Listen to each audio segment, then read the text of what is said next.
Bonjour à tous et à toutes, j'espère que vous allez bien et bienvenue aujourd'hui pour une nouvelle vidéo. Oui, je sais déjà ce que vous allez me dire.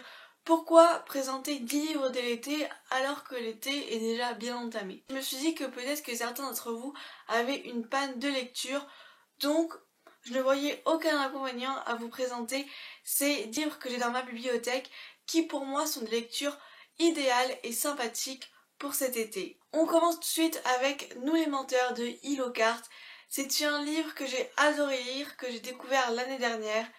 Si vous voulez un livre psychologique qui va vous retourner, vous mettre dans tous les sens, eh bien ce livre est fait pour vous. Tout simplement dans ce livre, on va retrouver une famille fortunée qui chaque été se retrouve sur une île privée pour se rassembler et profiter des vacances. Mais il se trouve qu'un été, il y a eu un petit incident avec Cadence, qui est l'aînée des petits-enfants. Depuis ce jour-là, elle n'a plus vraiment aucun contact avec sa famille ou avec ses cousins. Et à partir de là, elle va décider de retourner sur cette île et de percer les secrets de sa famille. Et la fin, je ne vais pas vous la révéler bien entendu, mais ce que je peux vous dire, c'est que ce livre est vraiment bouleversant et dérangeant, à la fois très déstabilisant, et je pense que c'est un très bon livre psychologique. On continue avec une lecture un petit peu plus douce mais tout aussi émouvante avec La dernière chanson de Nicholas Sparks. Ce livre est à la fois une romance mais aussi un roman familial. On va retrouver Ronnie, une adolescente de 17-18 ans, qui va passer tout l'été avec son père qu'elle n'a pas vu depuis longtemps et elle est très fâchée contre lui depuis le divorce de ses parents. Cet été-là va être très différent des autres pour Ronnie parce qu'elle va faire la connaissance de Will, un jeune homme du village avec lequel elle va sympathiser. Elle va aussi faire de bonnes et de mauvaises rencontres, mais surtout c'est un roman qui va parler d'une relation entre un père et sa fille. C'est vraiment un roman bouleversant, idéal à lire en été, qui peut-être ne vous laissera pas de marbre. On continue avec Un été pour tout changer de Mélissa de la Cruz. Ça, c'est vraiment l'un des premiers livres que j'ai lu quand j'étais plus jeune. Ce livre est idéal pour l'été parce qu'on va retrouver trois filles venant d'un monde différent qui vont se retrouver pendant un été pour garder les enfants d'une famille assez fortunée. Ces trois filles au père vont devoir garder un œil sur ces trois petits bambins qui ne sont pas tout à fait des anges. Mais à la fois, ces trois adolescentes vont vivre un été inoubliable parce que malgré le fait qu'elles soient totalement différentes, une amitié va se créer entre ces trois filles et en même temps, vous l'imaginez bien, il va se passer plein de petites histoires amoureuses. C'est vraiment une lecture hyper légère pour l'été.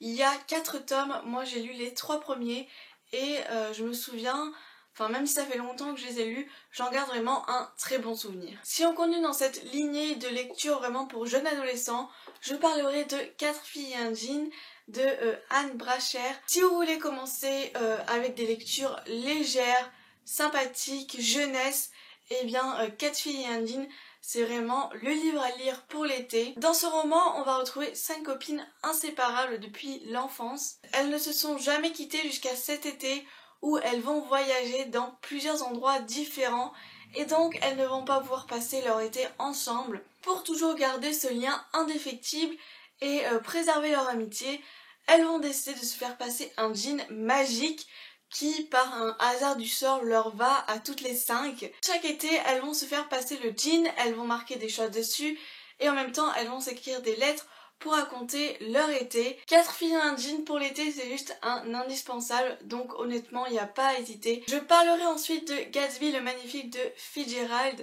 Pourquoi j'ai choisi Gatsby? Parce que Gatsby, c'est les années folles, c'est le luxe, c'est les fêtes, c'est l'excentricité, c'est tout ça à la fois. Et en été, on fait ce qui nous plaît, c'est les vacances, on pense pas au travail. Et donc, pourquoi pas avoir une lecture tout aussi rafraîchissante, tout aussi divertissante, tout aussi, je sais pas, légère, sans problème. Donc voilà pourquoi j'ai choisi Gatsby. Je vous dis que c'est une lecture sans problème, mais pas tout à fait parce que ce livre, c'est aussi la décadence, l'excès, la chute d'un personnage.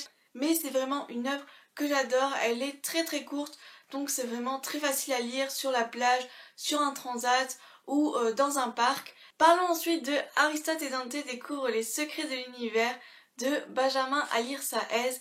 Ce livre, je vous l'ai déjà présenté pas mal de fois sur ma chaîne, mais c'est vraiment une œuvre que j'apprécie beaucoup. Ce que j'ai aimé dans ce livre, c'est que au-delà de l'amitié entre ces deux garçons et de la relation qu'ils peuvent entretenir, qui est très particulière et très touchante à la fois, c'est que c'est une œuvre très poétique. Ce n'est pas une écriture extraordinaire, mais il y a une vraie simplicité dans les mots qui donne vraiment une poésie au texte. Et cette histoire, vous ne pourrez que l'apprécier parce qu'on a deux personnages très originaux auxquels on s'attache énormément. Ce livre, c'est vraiment une œuvre qu'on retient et qu'on peut qu'adorer. On passe ensuite à une lecture que je vous ai présentée dans ma dernière vidéo. Il s'agit de J'ai fait un peu de Alison Morgan. Je vais vous en parler très brièvement, mais si vous voulez en savoir un peu plus sur mon avis, je vous conseille d'aller voir mon update de lecture. Même si ça a été une lecture mitigée, pleine de stéréotypes, si vous voulez une lecture vraiment sans prise de tête, sans problème, et ben ce livre va vous convenir, ça c'est clair.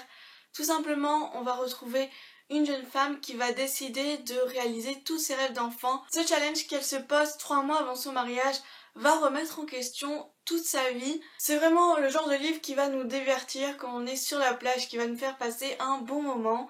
Même si on a déjà toutes les clés en main, qu'on devine déjà comment ça va se passer, ça reste un bon divertissement pour l'été. On continue ensuite avec un classique de la littérature américaine, puisqu'il s'agit de On the Road de Jack Kerouac que j'ai lu l'année dernière. On va retrouver plusieurs jeunes gens.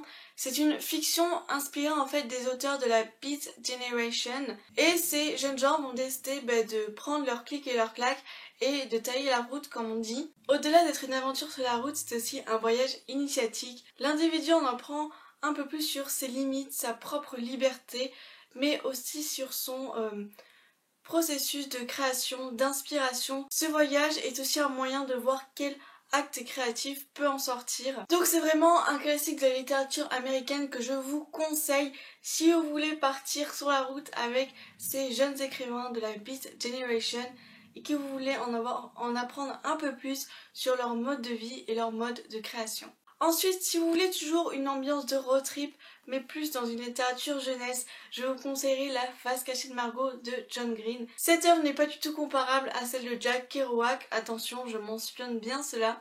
Mais on retrouve le thème du road trip et c'est tout aussi intéressant. Donc c'est aussi l'occasion pour ces jeunes adolescents d'en apprendre un peu plus sur eux-mêmes. Ça peut être aussi une certaine image du passage à l'âge adulte. Pour parler de La face cachée de Margot, tout simplement on va retrouver Quentin, un jeune adolescent qui depuis son enfance a le béguin pour sa voisine Margot, qui est aussi le personnage le plus énigmatique de son lycée que tout le monde adore. Mais il se trouve que du jour au lendemain, elle va disparaître alors que la veille, elle avait fait vivre une soirée inoubliable et pleine de risques à Quentin. Donc Quentin va être un petit peu obsédé par elle et il va essayer à tout prix de la retrouver. Voilà, je viens de vous présenter les 10 livres qui pour moi dans ma bibliothèque sont idéaux à lire cet été. N'hésitez pas à me dire en commentaire si vous avez lu l'un de ces livres et quel est votre avis. Et surtout dites-moi quel est pour vous le livre de l'été. Sur ce, je vous souhaite une très bonne semaine et à très bientôt. Bye!